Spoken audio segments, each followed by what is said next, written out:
ତମେ ଈଶ୍ୱର ଯାହା ଦେବ ସନ୍ତୋଷେ ଉଦର ପୋଷି। କିଏ ଶାସ୍ତ୍ର ପୁରାଣକୁ ମାନିଛନ୍ତି କୁହ? ଭଗବାନ ଯଦି ଆମ ଭିତରେ ଅଛନ୍ତି, ଆମ ଭିତରେ ଶାନ୍ତି କାହିଁ? ପ୍ରତି ମୁହୂର୍ତ୍ତରେ ଶାନ୍ତି କାହିଁ? ସତ୍ୟ କାହିଁ? ଦୟା କାହିଁ? ତମ ଗେଟ୍ ପାଖରେ ଜଣେ କହିଲା 3 ଦିନ ହେଲା କିଛି ଖାଇ ନାହିଁ ମା, କିଛି ଭିକ୍ଷା ମିଳୁ। ଘର ମାଲିକାଣୀ ଦାଣ୍ଡ ଦୁଆରକୁ ଆସି କହୁଛି, କହିଲା କିରେ 6 ଫୁଟ ଡେଙ୍ଗା ତୁ, ଏତେ ବଡ ବାହୁ, ବିଶାଳ ଛାତି, ତୁ ତ ଏ ଜିନ୍ଦଲ କମ୍ପାନୀରେ ନାଇଟି ସିଫ୍ଟ ଡ୍ୟୁଟି କଲେ ବି ତୋର ଅସୁବିଧା ନାହିଁ, ତୁ କଣ ଭିକ୍ଷା ମାଗୁଛୁ? ଦୟା ଭାବ ଯଦି ଥାନ୍ତା, ସତ୍ୟକୁ ଯଦି ଜାଣିଥାନ୍ତା, ତେବେ 10 ଟଙ୍କା କି 5 ଟଙ୍କା ଦେଇଥିଲେ ସେ ଯାଇଥାନ୍ତା, କଥା ଛିଣ୍ଡିଥାନ୍ତା। କିନ୍ତୁ ଇଏ ଏତେ ବଡ କଥା କାହିଁ କହିଲେ? ଇଏ ସତ୍ୟକୁ ଜାଣନ୍ତି ନାହିଁ ବୋଲି ୟାଙ୍କ ଭିତରେ ଦୟା ନାହିଁ। ସତ୍ୟ କଣ ନା, ଇଏ ଏଡେ ବଡ ଡେଙ୍ଗା ଶରୀର, ସୁସ୍ଥ ଶରୀର ଦେଖା ଯାଉଥିଲେ ବି ସିଏ ଗୋଟିଏ ହାର୍ଟ ପେସେଣ୍ଟ, ତା ବାପା ମା ମରି ଯାଇଛନ୍ତି, ତାର ନିଜର ବୋଲି କେହି ନାହିଁ। ତେବେ ଘରର ମାଲିକାଣୀ କଣ ଏ ସତ ଜାଣିଛି? ସତକୁ ଜାଣିଥିଲେ ସିନା ଦୟା ସୃଷ୍ଟି ହେଇଥାନ୍ତା। ସତ୍ୟ ନ ଜାଣିଲେ କାହା ହୃଦୟରେ ଦୟା ଭାବ ଆସିବ ନାହିଁ। ତେଣୁ ସତ୍ୟ ଅଛି ନା ଶାନ୍ତିରେ ଅଛନ୍ତି ମଣିଷ, ନା ଦୟା ଭାବ ଅଛି? କ୍ଷମା, ତମର କିଏ ଗୋଟେ ଭୁଲ କାମ କରିଦେଲେ କଣ କହୁଛନ୍ତି? ଗାଁ ଯାକ ଲୋକ ଛିଡା ହେଇଥିବେ, ପାଦ ଧରି କ୍ଷମା ନଦେଲେ, ମୁଁ କ୍ଷମା ନ ମାଗିଲେ ମୁଁ ତାକୁ କେବେ ଛାଡ଼ିବି ନାହିଁ। କିନ୍ତୁ ଭାଗବତ କହିଲେ ଦଣ୍ଡିବା ଶକ୍ତି ଯାର ଥାଇ ସେ ପୁଣି କ୍ଷମା ଅଛି। ଭଗବାନ ହଉଛନ୍ତି କ୍ଷମାନୁକମ୍ପା। ତେଣୁ ମୋ ଠାକୁର କହିଲେ କ୍ଷମା କାହାକୁ କୁହାଯାଏ ଜାଣିଛୁ ଧନ? ମୁଁ କହିଲି କାହିଁକି କାହାକୁ କୁହାଯାଏ ଠାକୁରେ? ଠାକୁରେ କହିଲେ କ୍ଷମା ଯିଏ ଯେଡେ ଦୋଷ କରିଥାଉ ଅନ୍ତର ଭିତରେ ପ୍ରତିଶୋଧ ଭାବନା ନ ରଖିବା, ହିଂସା ଭାବ ନ ରଖିବା ହଉଛି କ୍ଷମା। ପୁଣି କ୍ଷମା ହଉଛି ଜଗତକୁ ବିଜୟ ଲାଭ କରିବାର ଶ୍ରେଷ୍ଠ ଅସ୍ତ୍ର। ଖଣ୍ଡା ତରୁଆଳ ତୋପ କମାଣ ବନ୍ଧୁକରେ ହୃଦୟ ରାଜ୍ୟ ଜୟ କରି ହୁଏ ନା। କ୍ଷମା ଏମିତିଆ ଗୋଟେ ଗୁଣ, ଯିଏ ତମ ପାଇଁ ଦୋଷ କରିଛି ସେ ଗିଲ୍ଟି ଫିଲ୍ କରୁଛି, ତମ ପାଖକୁ କ୍ଷମା ମାଗିବା ଆସିବା ପୂର୍ବରୁ ତମେ ତାକୁ କୁଣ୍ଢେଇ ପକାଅ, ନା ନା ସେମିତି କିଛି ନାହିଁ, ମୁଁ ତତେ ଏପର୍ଯ୍ୟନ୍ତ କିଛି ଖରାପ ଭାବି ନାହିଁ। କ୍ଷମା ମାଗିଲା ଭଳି ଜିନିଷ ନୁହେଁ, କ୍ଷମା ଦେଲା ଭଳି ଜିନିଷ। କ୍ଷମା ମାଗିଲା ଭଳି ଜିନିଷ ନୁହେଁ।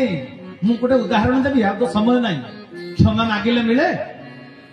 ଜଣେ ଟ୍ୟୁସନ ସାର୍ କହିଲେ ତୋ ବାପା ମତେ କହିଛନ୍ତି, ଯାହା ତ ମାସକୁ ମାସ ଟ୍ୟୁସନ ଫି ଦଉଛନ୍ତି, ମତେ କହିଲେ ତୁ ଯଦି A1 ଗ୍ରେଡ ମେଟ୍ରିକ ରେ ପାଇବୁ ମତେ ସାର୍ଟ ପ୍ୟାଣ୍ଟ 2 ହଳ ଦେବେ। ତେଣୁ ତତେ ଅନୁରୋଧ କରୁଛି ତୁ ଟିକେ ଭଲକରି ପାଠ ପଢ, ମୋ ଟ୍ୟୁଟୋରିଆଲ ର ନାଁ ଗାଁ ଟିକେ ରଖ, ମୋ ଇଜ୍ଜତ ମହତ ଟିକେ ତଳେ ପକାନା।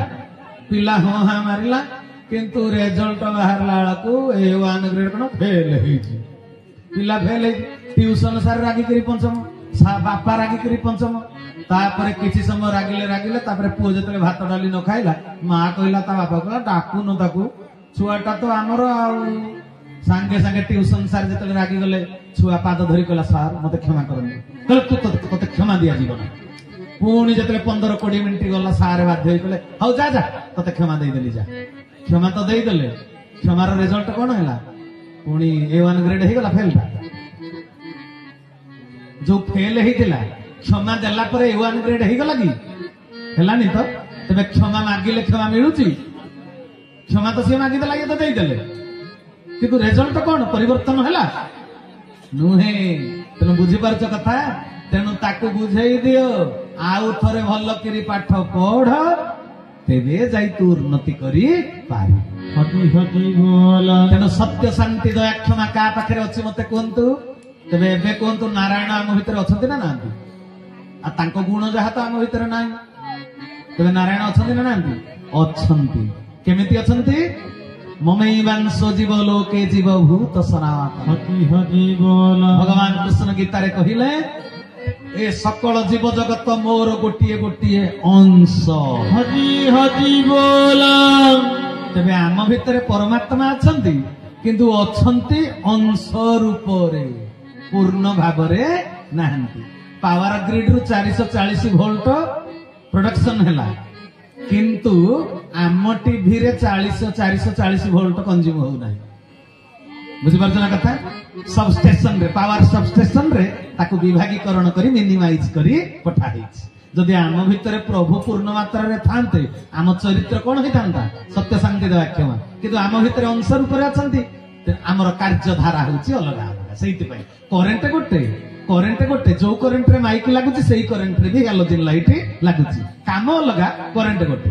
करेन्ट जदि हिटर भितर पशिला ता काम देखैबो गरम, करेन्ट जदि फ्रिज भितर पशिला ता काम देखैबो ठंडा। करेन्ट गोटे। तेणु आम भितर अंश रूप प्रभु अछंती बोली ये शिक्षक शिक्षादान करुची, डाक्तर चिकित्सा करुची। बुझिपाल? डाक्तर भितर गोटे गर्व रहुची, शिक्षक कोनटा करिवो म से पाठटा पढ़ाई देव ना।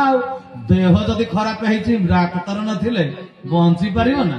पुणी शिक्षक कहूची मु मूलदुआ स्थापन न करथिले ओ आ घोषई नथिले तू कोन डाक्तर हेई थांतु। समस्ते गर्व अहंकार करुचंती। काहेकि आम भितर ईश्वर अछंती किंतु अंश रूप पूर्ण भाव थिले डाक्तर गर्व अहंकार करनतानी। से बुझंता कोन अरे शिक्षक नथिले मु डाक्तर केमिति हेई थांती। पुणी शिक्षक कहता अरे डाक्तर संसार रे नथिले आमे केमिति रोग हमर भल केमिति होंता। समस्ते समस्तंकर भलर गुणगान करन। आम भीतर जदि ईश्वर पूर्ण मात्रा रे थांती, बुझि परजना कथा। तबे आम भीतर ईश्वर अछंती आंशिक भाव रे, बुझि परला? अंश हिकरी अछंती। पूर्ण भाव रे केबे आसे? आम भागवत को पढंती सिना बुझंती कि? अच्छा मते कोइ नांती। हां बढ़िया बढ़िया। से आसीचंती पर आपण मानको परखिबा पई कार केते दृढ़ता। स्टार्टिंग रे जति के लोक थिले वर्तमान अछंती कि आरंभ बेल को जति सी भाबितले ये गोटे नाच गीत बोधे करिवे। आमे सब देखिबा तामसा टिके किंतु मोठु से तामसा पाइलेन। मु तो खीर दउची, मु तो काउंटर खोलिनी बियर बिकिबा पई। बुझिपारछ ना? जार जोथिरे मन बुझिपारछ ना? जार मद पीबार अछि से बियर बाहर को जीव, आ जार खीर पीबार अछि से गौड़ घर को जीव ना। जार जोठी मोर मते मोठु किछि लोक खोराक आउ पाइले ना, सी जोटा चाहंती तेणु से उठी आठिकरी पळैला। आ जो मान को खोराक मिलुची से माने पर्यंत बसिचंती। सत्संग रे बसिबाटा सहज नुहे मा। बुझिपारला? आमे जेतले निर्वाचन रे भोट देई लोक प्रतिनिधि बाछंती, सरपंच एमएलए एमपी, आमे जहा को निर्वाचन करि बाछंती से माने बसंती राजगादी रे। परमात्मा जहा को निर्वाचन करि बाछंती से माने बसंती सत्संग रे। हजी हजी बोला। तेणु सत्संग रे बसी रहिबाटा एते सहज कथा नहीं।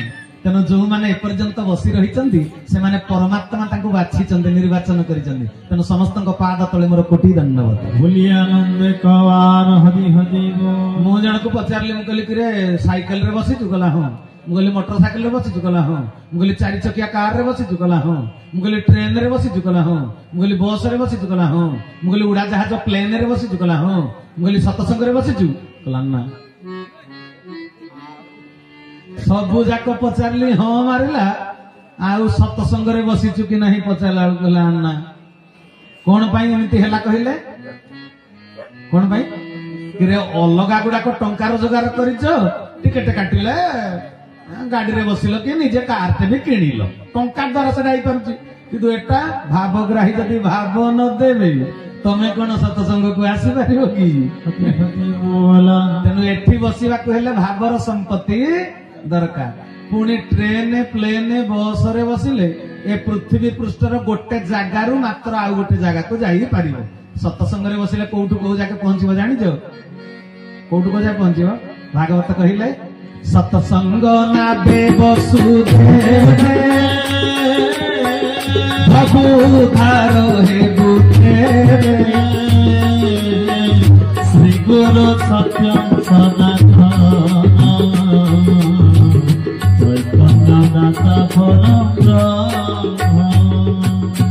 सत्संग नाबे बसु जेबे भबु उद्धार हबु तेबे। तेबे सत्संग एमिति गोटे डंगा जो डंगा रे बसिले भव सागर पारी हेई जीव, जो लक्ष्य स्थल रे पहुंचीवा कथा सेठी पहुंची पारिबो। बुझि पारला? तेनु सत्संग होची गोटे भव सागर पारी कला वाला डंगा हैला। हौ मो कथाटा जो दिला म सेठी फेरी जाउची। कथाटा कोडी दिला ना सकल घटे नारायण। अच्छा तबे आम भितर नारायण केमिति अछंती? अंश रूप पूर्ण भाव रे नाहंती। कारण भागवत को हम पढ़ंती बुझंती नहीं। भागवत कोन लिखाई छी? सकल घटे नारायण थांती अनादि कारण। एंद लिखाई छी? कोन लिखाई छी? ए कुशासन भाई मोआडे थांती अनादि कारण ना बसंती अनादि कारण? बसंती अनादि कारण। आहा सेठी तो रहिला गंठी कथा। आ जदि थांती अनादि कारण लिखाई था सी अलग कथा किंतु जगन्नाथ दास आत्मदर्शन करेले आमको कहले सकल घटे नारायण बसंती अनादि ताको बसैवा पड़ो मो ठाकुर से कहले तोर श्रद्धापूर्ण निमंत्रण को मु अपेक्षा करी रही तो शरीर रूपक गृह को मंदिर सजई दे देहटा मंदिर हेले जाई बसबे ना आपण मैंने आज सतसंग को आसन देख आमे प्रवचक गोष्ठी गोटे बढ़िया जगह तैयारी कि नहीं गुच्छा जगह प्रभु यज्ञानुष्ठान देखु केड़े सुंदर साज सजा होती पंडिते बसीचंती सेठी देख बसिया गोटे उपयोगी जगह करा जायछि कि नहीं जगहटा सुंदर होती पवित्रमय निर्मल गंगा जल सिंचन होती सुंदर जगह गोमय रे लिपा होती तेणु यज्ञ कुंड यज्ञ मंडप उपयोगी होती प्रभुंकर यज्ञ कार्य पुणी आपण मैंने जो जगह बसिले गोटिया गाँ वाला पुणी पाल पकेले झाड़ू मारिले जदि एटी कुकुर विष्टा पड़ी था गोबर पड़ी था गाईर आंठुए आंठुए घास उठी था आवर्जना ए जोरी पॉलिथिन फलिथिन मेंचे आप बसी था तेणु गाँ वाला आपण मान बसिया गोटे जगह टे परिष्कार कर हाँ कि नहीं अच्छा मनीष बसिया जगहटा जदि परिष्कार एडे सुंदर करा आ बसंती अनादि कारण जो जगार बसवे से जगहटा केमिति परिष्कार हवा कथा मते कह हाँ कि नहीं भाई जगहटा परिष्कार हेले बस थांती अनादि कारण कहले अलग होता किंतु कहले बसंती अनादि कारण तेणु प्रभु मनीष जदि आपण एडे सुंदर जगह तैयारी कर बसवा जो अनादि कारण परमात्मा बसवे से जगहटा केमिति हवा दरकार आहरी सफा आमठू ना आहरी सुंदर भाव में पवित्र निर्मल करने को पड़ो से जगह को अच्छा हाँ भगवान बसवा जगह कौटा कि अच्युतानंद महापुरुष तो कहीदेले लक्ष्मी देवी जार घरणी ताकू की देवी धन लक्ष्मी देवी जार घरणी ताकू की देवी धन गरुड़ आसन किबा देवी आसन गरुड़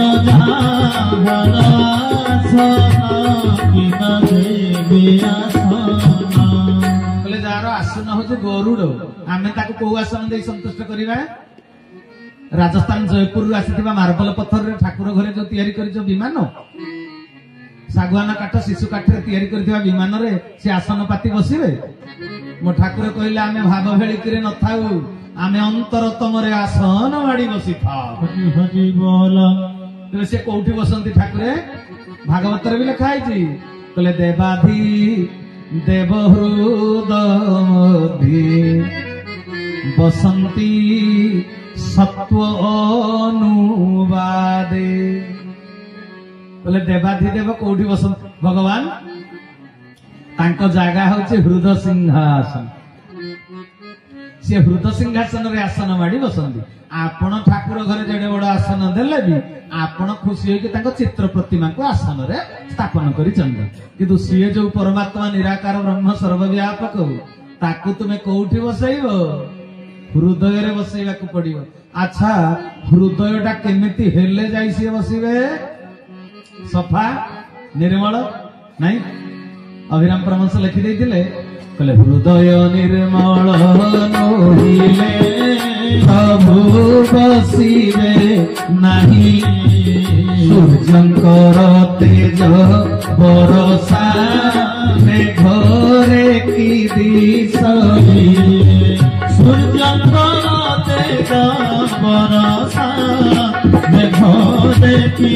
दिशरी सूर्यंकर तेज बरसा मेघरे की दिशरी बोल सचिदानंद भगवान की कहले हृदय निर्मल नहिले प्रभु बसिबे नाही तांको आसन होची हृदय सिंहासन सेति पय कहले बसंती अनादि कारण से हृदय भितर बसिबे बसिबे जे काई के बसु नाहंती असुविधा कोन होई जे हृदय रे आवर्जना हृदय को आवर्जना पूर्ण करिछि किए अपरिष्कार ता तळ धाडी रे लिखि दैछि कहले जे हृदय बसिबे केशव तही बसिछि हिंसा तेणु असुंदर केवल दिशु अछई रसा हरि हरि बोला ए पृथ्वी एडे असुंदर काई देखा जाउछि पुणी रसा कहले देहटा भी पृथ्वी ब्रह्मांड पिंड ब्रह्मांड मुह कहीं सुखी जाइए तुमर शांति संतोष कहीं ना गोरा तक तक मुहरे हरस ना कि सरस ना कहीं एडे असुंदर कहीं देखा जाए विरसपूर्ण शशुर तो बहु खोजी खोजी पुओ 15 खंड गाँव आणिला सुंदरी बहु किंतु सुंदरी बहु गोरा तक तक मुह जे समस्त को पड़िशा लोक को देखले भी मुहटा एडेट कर नालिया कर दउची राक्षसणी भलिया देखा बुझी पारले ना एमिति कहीं ये पिंड ए रसा एडे असुंदर कहीं देखा जाउची कहले जोठी जो हृदय रे